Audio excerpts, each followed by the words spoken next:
So let's get into it. Have you ever wondered if one day cold, hard cash will simply cease to exist? It's a reality that some say that we should accept. More transactions are carried out via credit, online, on your smartphone.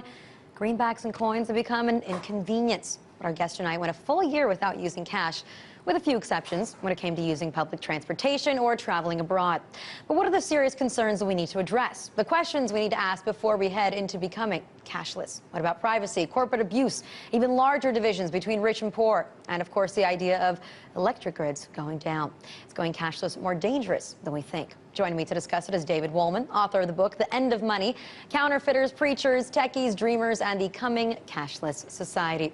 David, thanks so much for joining us tonight. And so I guess, for starters, do you think that it's inevitable? Do we have to be? Are we going to be a cashless society? Well, that's the question. I mean, we're quite close already, but what does that final mile look like? You know, cash is this incredible technology that's been with us for ages, but it hasn't really changed that much in a whole long time. And you know, most of our financial lives are conducted in the digital realm now. And yet, when you bring up this idea of going cashless to people, they really sort of recoil, and they don't like the idea too much. So I wanted to explore that question a little bit. You know, what is it about cash that we cling to, and what are the costs of cash, to sort of do an honest accounting of whether it is worth trying so hard to keep it around?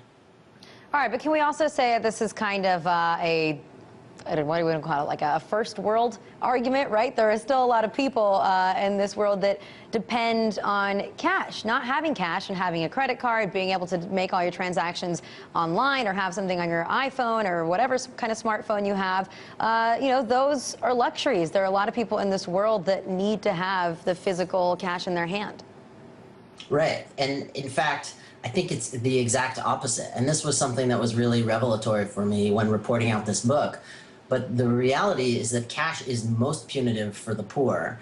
And what I mean by that is, you know, you and I can toggle back and forth between electronic money and cash, kind of how we see fit. I imagine, you know, most of your wealth is not socked away under a mattress somewhere. But when you're poor, don't tell anybody. when you're poor, the cost of a bank transaction, you know, that's really punitive stuff. The cost of an ATM fee isn't just something to be annoyed at. And when your money is actually just in physical form, you know, it's subject to theft or destruction in a fire. And it's also extremely hard to save and build any financial stability in your life, so that any little shock, you know, a broken down moped, for example, you're just not buttressed against that. And so you can sort of be sent right back down into poverty. And that's why we're seeing a lot of this mobile money technology. In fact, it is kind of cool on an iPhone and for people in the West, and that's sort of the classist argument, right? Only you smartphone users are excited about this. But in fact, there's this huge push by the private sector, by governments, by nonprofits like the Gates Foundation. They're trying to encourage these technologies for using your mobile phone as a way to send money back and forth, or as a way to access banking, you know, not because it's gimmicky, but it's actually a life-saving tool. All right, but so then let's talk about some of the other concerns that it might bring up, right?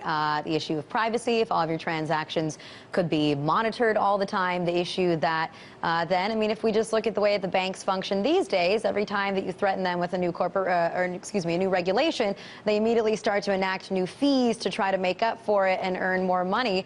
And then if everything is online, what happens if all that crashes one day and then we have nothing to fall back on? I actually think that last one is the best defense of cash at present. You know, I live out on the West Coast. We have our emergency preparedness kit for earthquakes, and you know, the American Red Cross says you should have some small denomination banknotes in your kit there. But you know, I wonder if 30 years from now, couldn't we all just sort of have Red Cross dollars stored in that kit in case the electricity grid is off for weeks and weeks, and that's what we transact in? Because the reality is, we've mostly said yes to the digital money proposition already. And that's not to say that the concerns you raise about banks or about scrutiny from the credit card companies, let alone sort of capital P privacy, those are real and serious concerns, but they exist already today. And what's peculiar about the cash question, and actually showcases just how much we love this stuff, is that we seem to only really get most upset about these issues when we suggest, well, maybe cash is done. And people say, no, well, cash is an anonymous way to transact, and I don't want the banks or the government to know what I'm doing. Well, we kind of live in that world already.